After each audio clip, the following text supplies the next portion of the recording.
We're not being disrespectful. Come in our community, don't even call us and let us know what's happening here. Stand right here, man. Where you belong. Stand right here where you belong. Try it some other time, not today. Good morning, everyone. Good morning. Want to talk about all the people who are here today, and then we'll go into the substance of the event. Just want to say at the outset, I'm sure people are concerned, as all of us are, about the status of the two police officers.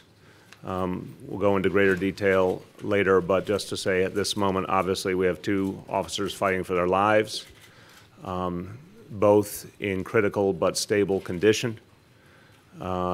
Officer Guerra now at Montefiore Hospital in the Bronx. And just want to say up front, every effort is being expended to help these two officers, very, very brave individuals.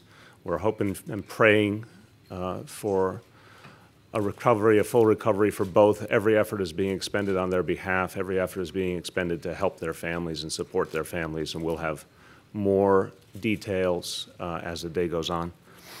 Let me, in terms of the event we have here today, first let me thank Brooklyn Public Library, Linda Johnson, the president and CEO, for joining us. I want to thank everyone at the Stone Avenue branch for their support hosting us today. I'd like to thank all of my colleagues in government, our Deputy Mayor Alicia Glenn, our HPD Commissioner Vicki Bean, our President of the Housing Development Corporation, Gary Rodney, our colleague from the state government, Commissioner and CEO of New York State Homes and Community Renewal, Darrell Towns. Want to thank our elected officials, Brooklyn Borough President Eric Adams, Councilmember Inez Barron, former Councilmember Charles Barron, and want to welcome as well the developer of this project, Martin Dunn, and Catherine Green, the founder of Arts East New York. And you'll be hearing from some of these individuals shortly. We said, as we started this administration, that the central theme was to fight inequality in all its forms. It takes many forms. And the goal was to fight it on all fronts. And the goal was to create a city where everyone could rise together. And one of the most fundamental challenges we face when we think about the economic reality of the people of our city is the cost of living they face, and nothing brings that home more than the cost of housing. So we are committed over the next 10 years to creating 200,000 units of affordable housing for the people of this city. And today we are announcing progress toward that goal. And we're doing it in a neighborhood that has faced many challenges, that has persevered, and that deeply deserves this kind of new opportunity. We'll be putting shovels in the ground. It's the beginning of a project to create more affordable housing that people of this community desperately need. The Livonia Commons project is going to make a huge difference. We're very proud of the fact that everyone involved has got us to this day, and we are focused on bringing it forward from this point on. For decades, a dozen formerly city-owned lots have sat vacant along Livonia Avenue. And I mean for decades, they've sat vacant, unused, not helping the people of this community. Well, our affordable housing strategy means we don't leave any land untouched that we can reach. We don't leave any stone unturned. We don't leave any asset unutilized that might provide affordable housing or jobs to the people of communities who deserve it. And it's not a particular secret that oftentimes East New York did not have the attention of City Hall, even though it deserved it. We want to right this wrong. We want to make sure the investment is here. This is a strong and proud community. It's a community that has tremendous strength in terms of the human strength of the community, but also some other important elements that we want to build around, such as a good public transportation infrastructure. What's needed is more jobs, and what's needed is good and decent affordable housing. And this project will help to bring those pieces to the fore. And the only way to make such a project work is to build it in a sustainable way, a way that focuses on affordable housing for people at the whole range of income levels, with a particular focus of those who are at the lowest end of the income scale, and to do the work with the people of the community, to be respectful of community and work closely with community leaders and to hire community residents. Today we put the shovels in the ground on the for a new future of this corridor and for the first phase of what will be a major three-phase redevelopment. So there'll be three pieces to this. We begin today with the first. When all phases are fully built out, they'll bring close to 800 affordable units and jobs and opportunity for people of this area of Brooklyn.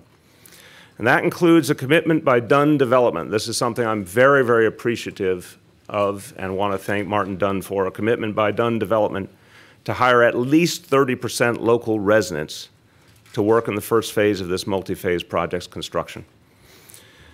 Again, this will be an important piece of our goal of 200,000 affordable units over the next decade. Now, we've been clear.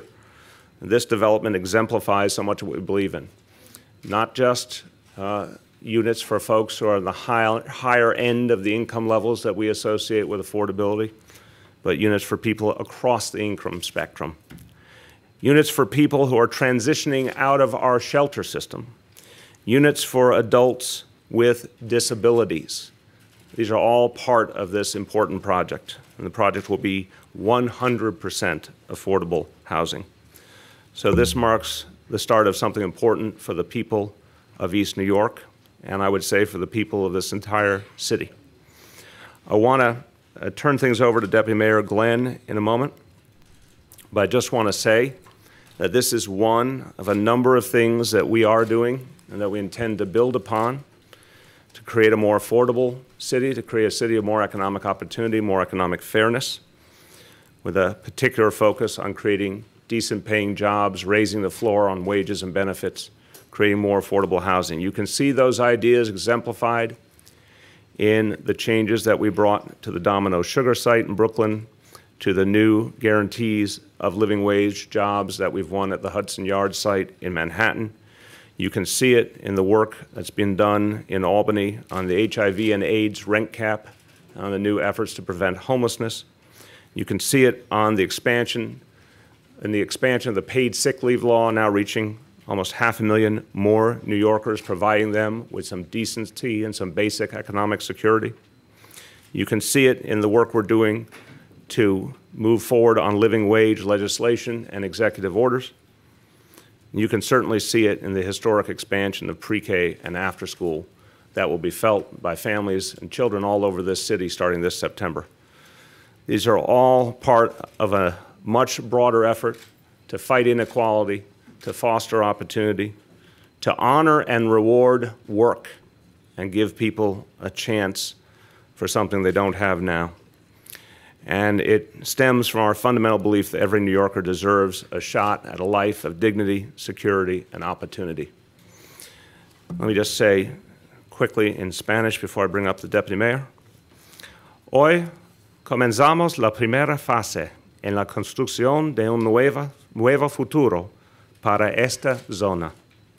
Este proyecto traerá 800 unidades de vivienda barata, además de oportunidades de empleo para la gente de East New York and Brooklyn.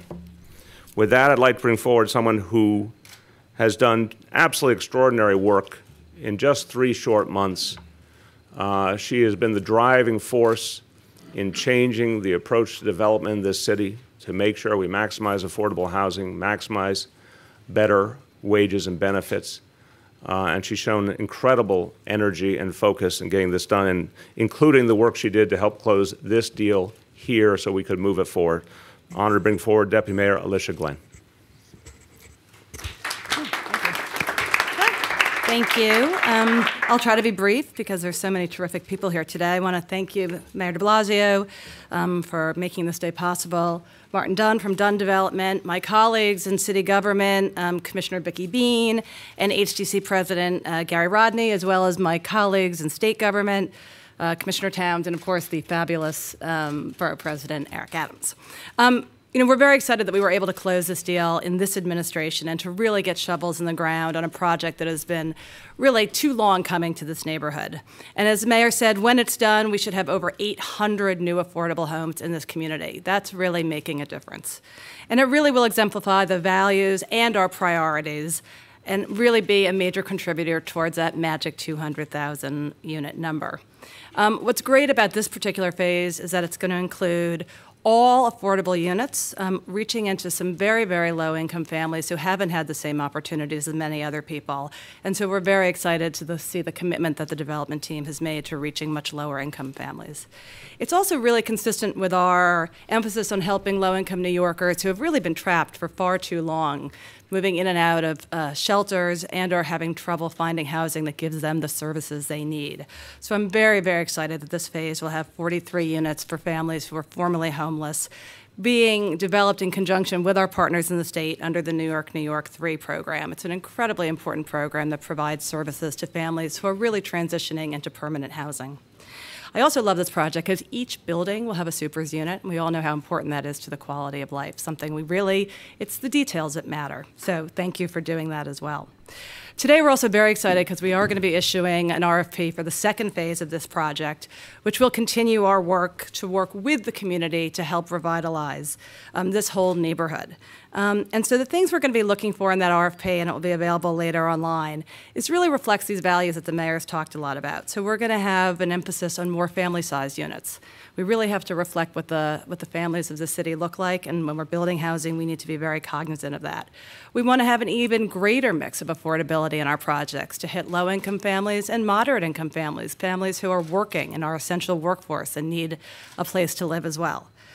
We also want to make sure that when we are issuing RFPs and working with development teams that we're right-sizing our subsidy. It's very important that we always stretch every dollar we put into housing so that we can build more housing. And then overall, it's really about a comprehensive neighborhood-based approach to development that will include really important necessary retail and community facilities.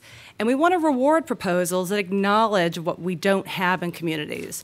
So proposals that include supermarkets, proposals that include the kind of daycare and other types of facilities that communities like this don't just need, but they deserve.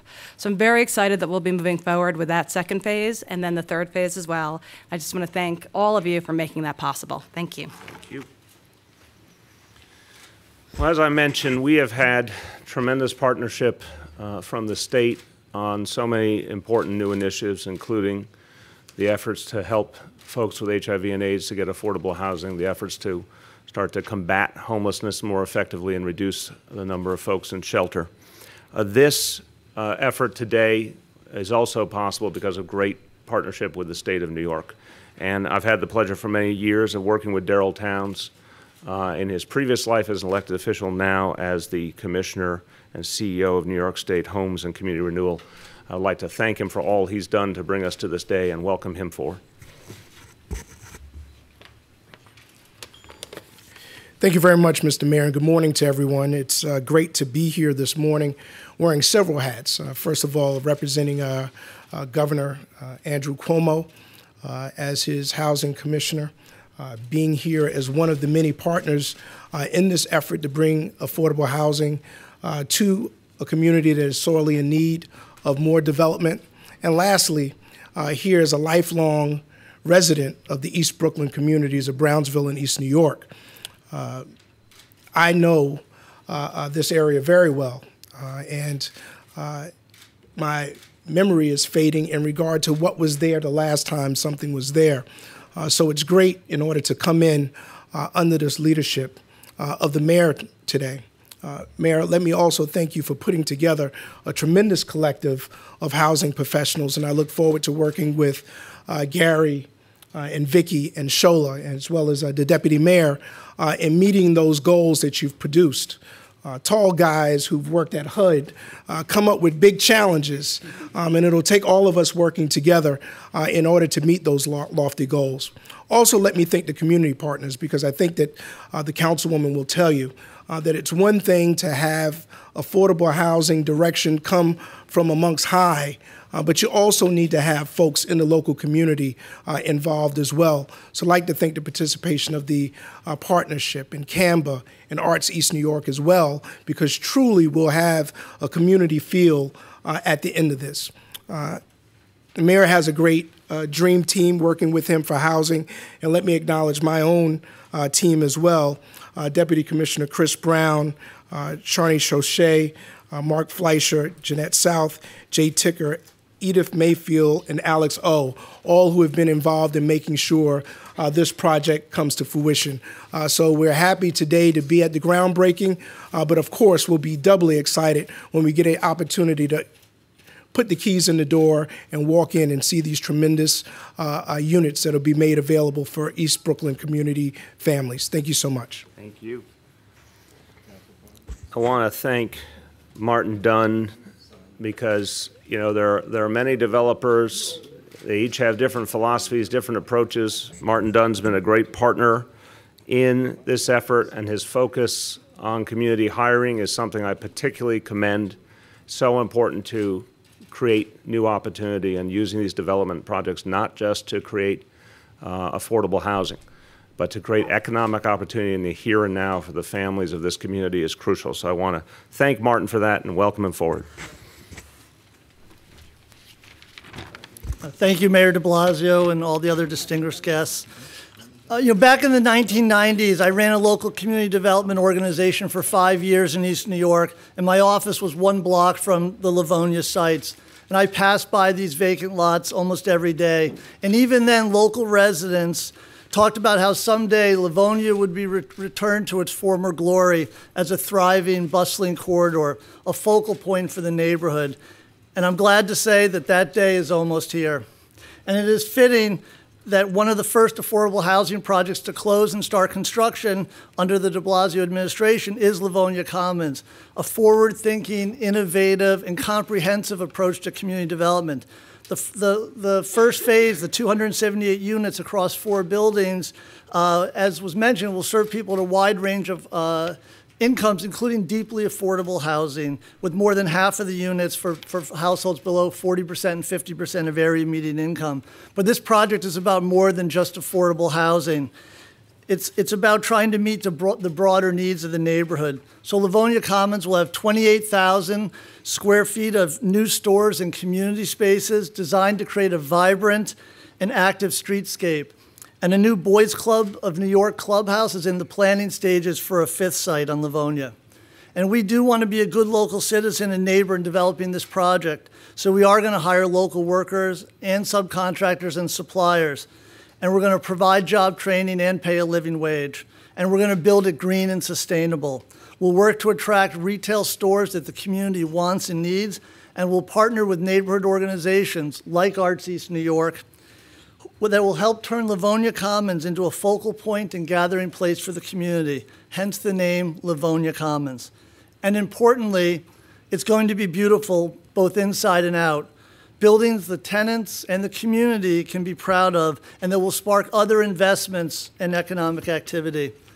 But this project is only possible because of partnerships, and I want to thank all of our partners, HPD, HDC, and City Planning, who collaborated to make the project possible, the State of New York and HCR, whose additional financing helped make the project serve that wider range of incomes and the deep affordability, the members of the Develop and Operational Team, JP Morgan Chase Bank, which is providing more than $80 million in equity and construction financing, and of course, Councilmember Barron's office, the community board, the local nonprofit organizations, and community residents.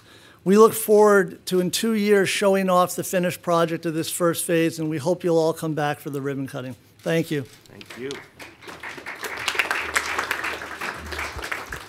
Next, I'd like to bring up our Borough President, Eric Adams, who I have worked with him for many, many years, and he has been a very strong voice for a more fair and just set of policies that would achieve things like this project. I want to thank him for his leadership and welcome him. Thank you, Mayor. And I also want to just do a special thank you to the Barrons. For many years, their commitment to this community and the importance of housing and what should take place in Brooklyn. I'm glad that the mayor policies is going to join that vision. This groundbreaking is more than just an insignificant moment taking place on the stage of housing development. It's about breaking ground on the thought process that we can bury the concept of bullets and start dealing with buildings. We can bury the concept of gangs and start dealing with goals. We can bury the concept of uncertainty and poverty and start embracing the concept of prosperity. Today is a symbol. There is no property or land in Brooklyn that is undesirable. Today is a clear signal of that.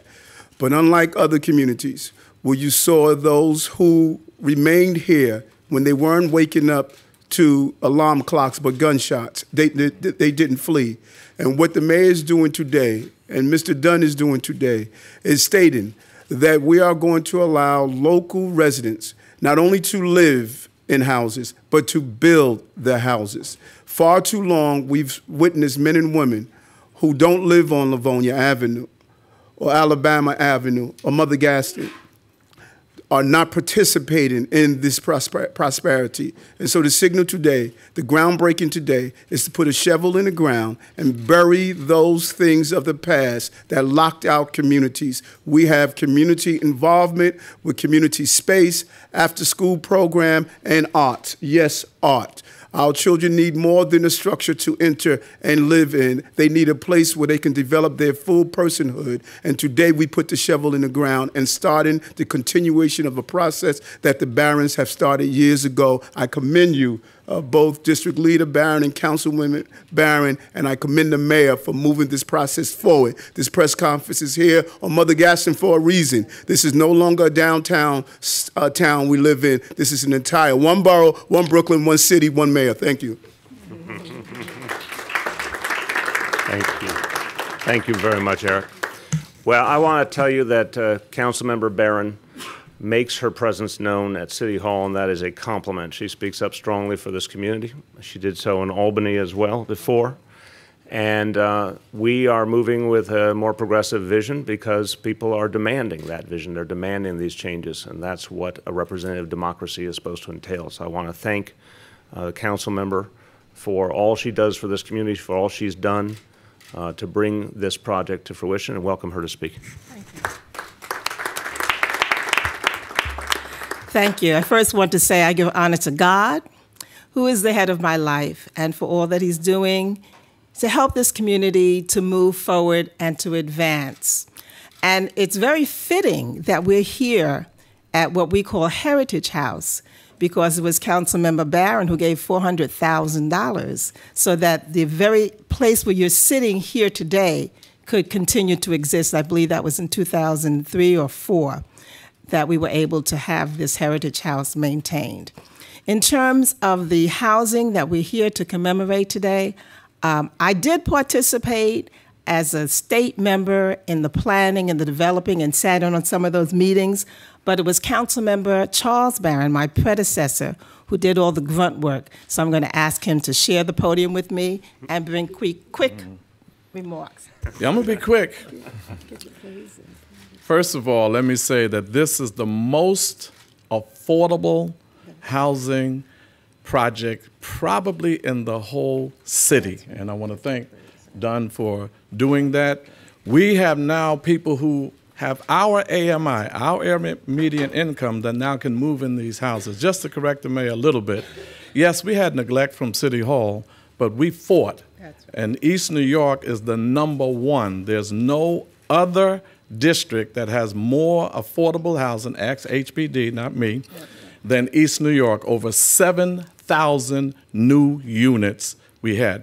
This particular project, we worked hard on, and there's some people that will not be mentioned. We thank Arts East New York. We have a great relationship with Sister Green. She does great work, but also A.T. Mitchell and Man Up Inc. sat down with Mr. Dunn and some union leaders to make sure that we got jobs for people in our neighborhood, and not just in the unions, but also local neighborhood jobs. I want to give Mr. A.T. Mitchell a big hand clap for that. So as we go forward, so that no history is lost, we were able to usher this through under our administration, and Councilmember Barron was very instrumental in that, and so was Mr. Omawale Clay, who was in the office. Please give him a big hand clap. And Miss Anita Fisher. We had meeting after meeting, and the beautiful thing about this is 16 to 20% of the housing units is going to be for the homeless. That's right. And that's the way to get rid of homeless shelters, by building permanent homes with rent subsidies for the homeless. So for that, this is a historic day. The Boys Club is coming. Right. We're very excited about this project, and I just wanted to come and let you know some of the other players that might have been left out of this, and that this process was long on the way, and we approved it in the last council administration. Thank you very much.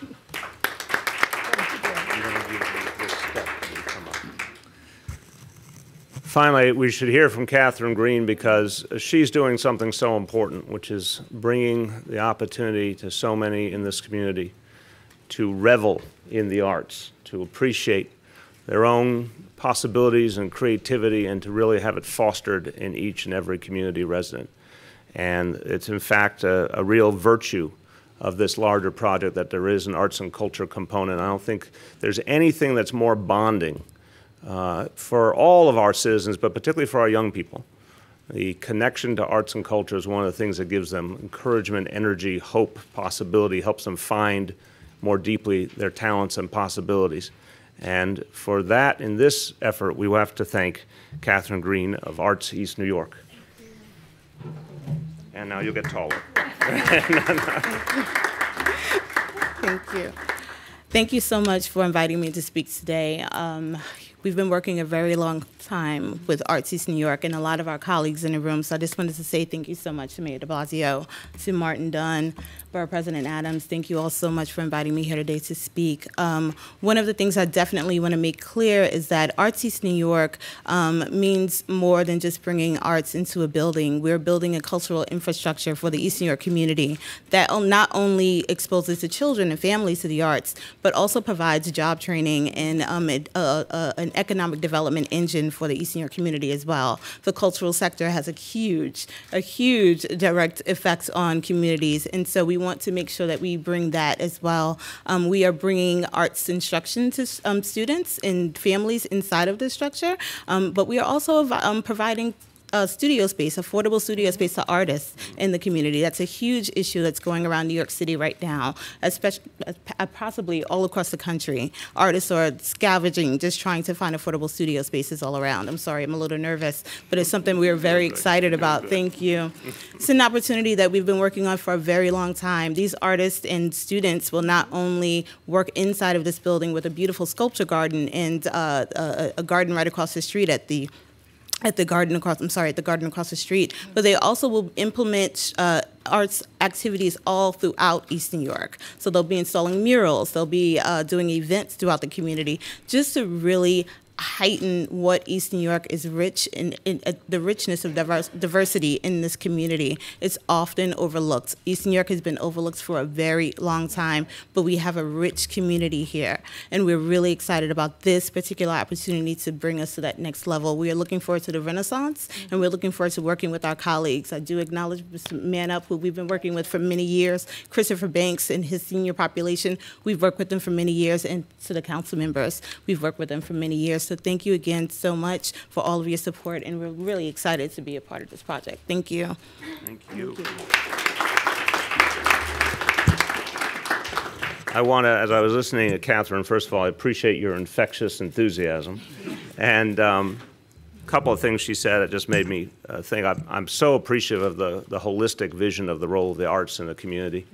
And I have to say that notion of providing studio space, this is something we're going to be working on all over the city, and this is going to be a great model. This city is, one of its reasons for greatness is the creativity that's been sustained here over generations, but that was because artists could afford to be here. This is one of the first times we've confronted the notion that people with something to say and something to create and something to offer might be priced out of the cultural and artistic capital of the earth, and we can't let that happen, and that includes making the studio space available. That includes creating affordable housing for artists, which is another one of the things we'll be working on. So I want to thank Catherine for all that she is doing. I also want to note that one of the reasons we're focused on this community, among many, is that one of our deputy mayors is a proud son of East New York. Couldn't be with us today, but Richard Bury, who is leading our pre-K and after-school effort, and knows from his experience growing up in this community what those initiatives will mean for our young people. So East New York has a strong voice at City Hall in many ways now, and that's going to be for the good of the community. With that, let's do on-topic questions first. On topic, yes. This is a question for you and Deputy Mayor Glenn. What was the status of this project when you took office, and how has it evolved since then? And more broadly, how does your approach to developing affordable housing differ from the Bloomberg administration's approach? Well, I'll start, and I know Alicia will be able to add in more detail. Look, the bottom line is yes, as my colleague said, a lot had been done. It was our job to finish the process in terms of the work done by the city government. We have a different set of values that we want to bring to the development process. Again, you've seen it already with the Domino site. You've seen it already at Hudson Yards. We're going to be focused on, depending on the site, either increasing the number of affordable units, lowering the income level that can be reached in those affordable units. We want a better income mix than in the previous affordable housing approach. We, as the Deputy Mayor said, we're concerned about unit sizes that reflect the totality of the city. So you're going to see a more diverse mix of unit sizes. And as I mentioned, we really believe in local hiring. And we particularly appreciate and want to encourage developers who will hire locally. And it fits into everything we believe about not only creating more jobs, but creating good jobs with decent wages and decent benefits. So we think that with all the tools in the development process, we can get a lot more done than the previous approach allowed for, and this is a great example right here of the possibilities ahead. Let me welcome up. I think you said it all. Yeah, any other, do you want to use some housing speak or something to make it sound fancy? Okay. I think it's been getting to you. Okay, you're tutoring me, yes. So just to follow up, are there any differences between the first phase of the project as approved under Bloomberg and the first phase as launched now? No. I mean, the project had been in the pipeline for a while, and obviously when we got into office, one of the things we did was look at all the things that were in the pipeline and make sure that those projects that really did ultimately basically reflect our values or could be part of our shift moving forward should absolutely get done, and they should be expedited. So we don't want to take anything away from the work that was done with respect to this project, but I think that what's really important to us is that making sure that the future phases of the project begin to embody even more of these values. Again, wider income bands, making sure that we're dealing with some of the real problems with homeless families, making sure that we're utilizing all of the strategic investments in the neighborhood to really drive greater impact, to make sure we have better jobs, more community facilities, and really thinking about how this neighborhood will evolve. And we need to think about that from whether we're housing seniors or more families and what kind of incomes we want to see in subsequent phases. So I think what's exciting is that the first phase is fantastic, and we should applaud the work that was done, but then add on in subsequent phases to really be able to drive an even greater neighborhood revitalization approach. On topic still. Yes. This being 100% affordable is, I don't know if it's unprecedented, but it's certainly unusual for a development in New York City. What kind of percentages do you think you can get perhaps closer to Manhattan? I mean, do you think that 50% is realistic? Thinking about your affordable housing goals and development going forward. I mean, again, I'm going to give a broad answer, and Alicia or, well, I'm kind of shy. I'm not, Charles was helping with my assertiveness training. Alicia or Vicky, I bet has something to add here. Let me just offer again the broad frame, and then you guys fill in the blanks. Every project is different because it depends on what kind of financing is available. So you can have 100% affordable housing projects in some cases. You can have 50% in other cases. You can have the traditional 20% in some cases. But the fact is, our job is to try and push those numbers up wherever we can. I think, and I said this a lot last year, that in many cases there was a bit of a laissez-faire approach to development. and whatever was put forward in a particular case by a developer was accepted pretty much wholesale. I think the job of city government is to up the ante, to demand more affordable housing and community benefits in each instance. And I think we have a lot of opportunity to do that. We'll work with any and every developer who's going to work with the community to maximize the good for the community. And we'll do everything we can to move those projects along quickly, but we want to see what we truly believe is the maximum community benefits. I think the single most powerful community benefit, the one that's most desired all over the city, is the affordable housing, because there's such a profound crisis of affordable housing. But I don't want to minimize the part about local hiring. For a long time, you heard a fiction. There was no way to do local hiring. That's ridiculous. There is a way to do local hiring. There are legal complexities, as is true in much of life. But we've seen it done at some very major developments in the city to the good of all. And here's another case where a developer came forward with that commitment, worked with community leaders to work out the right way to do it, therefore maximizing the impact of the project. We believe in that model profoundly. So I think what you're going to see in each case, you certainly saw it at Domino, you certainly saw it at Hudson Yards, is we're going to push for more. We think in many, many cases there is more there to be achieved. It starts with a city government that's clear about its goals and its requirements in the process, and I think we're going to find a lot more we can get done for communities as a result. Yeah. The only thing I would add to that is, and I think that the council member alluded to this, is that a lot of affordable housing is defined by what is the area median income for the city of New York.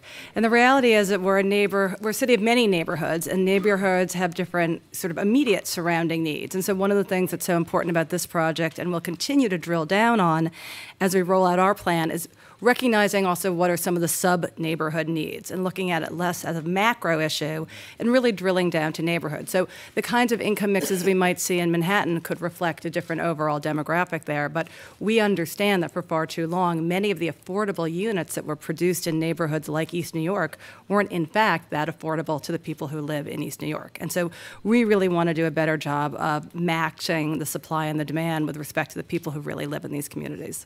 If I could just add real quick. I think you're right.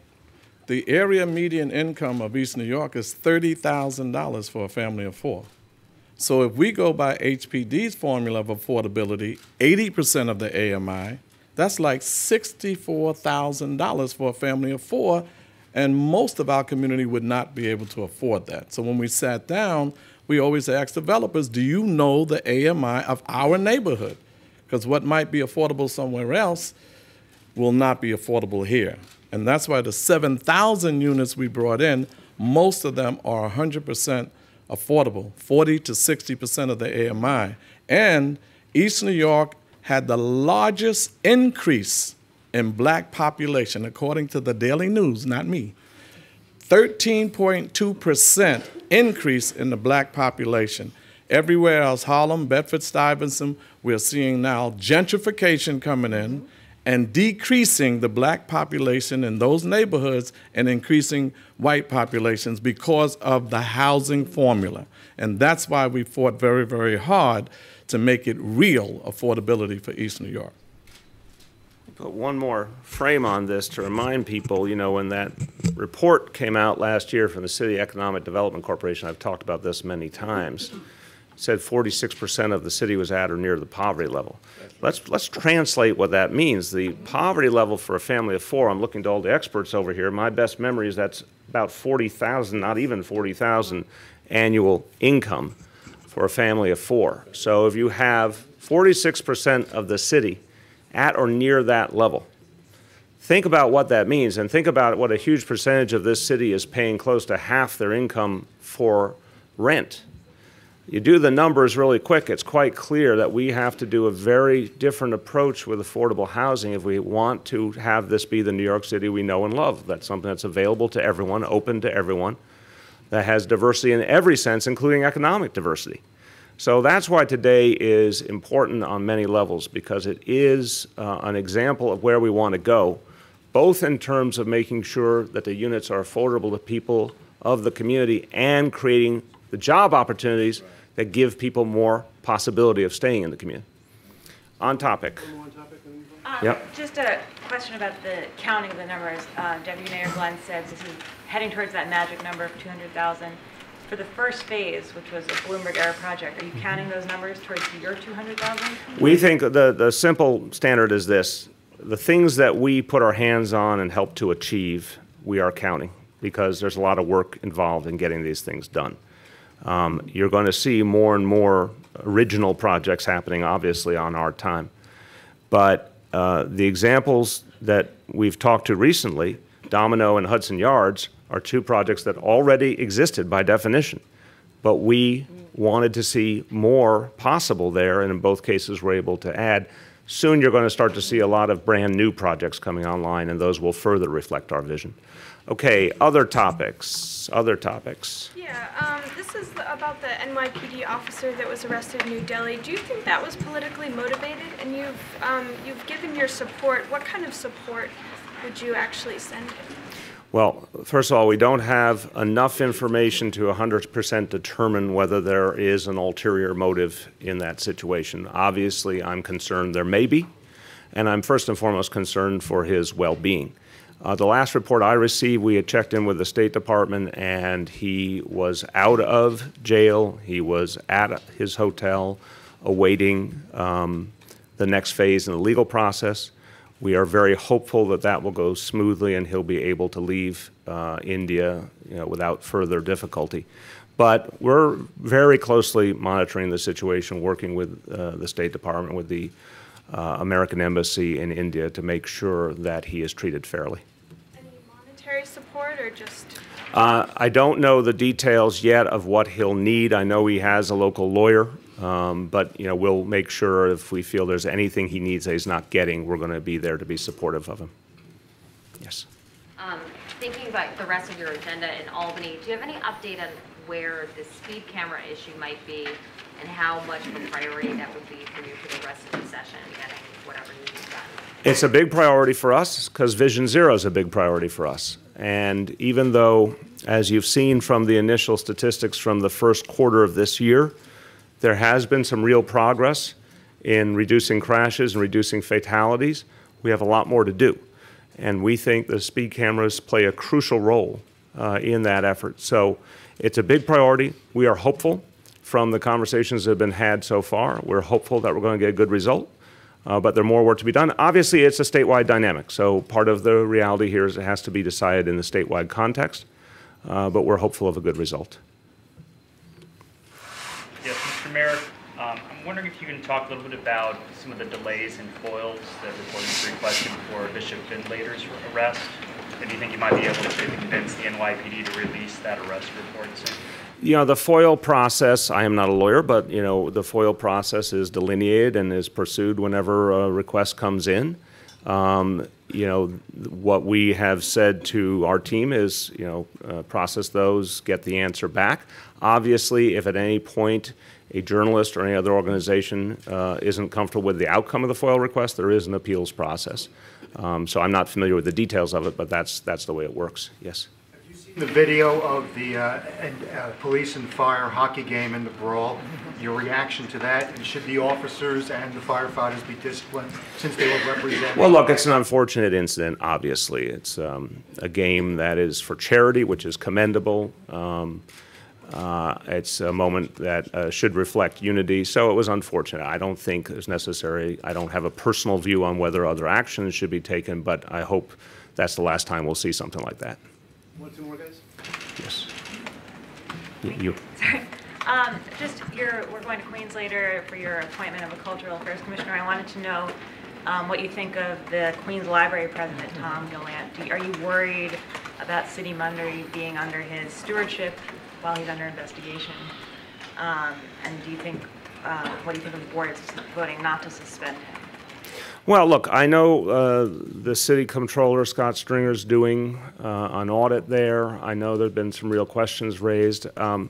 I think we all need more answers if we're going to feel comfortable. I certainly would like to hear some better answers in that situation before we could feel as good about the allocations we're making as might be possible. Yes.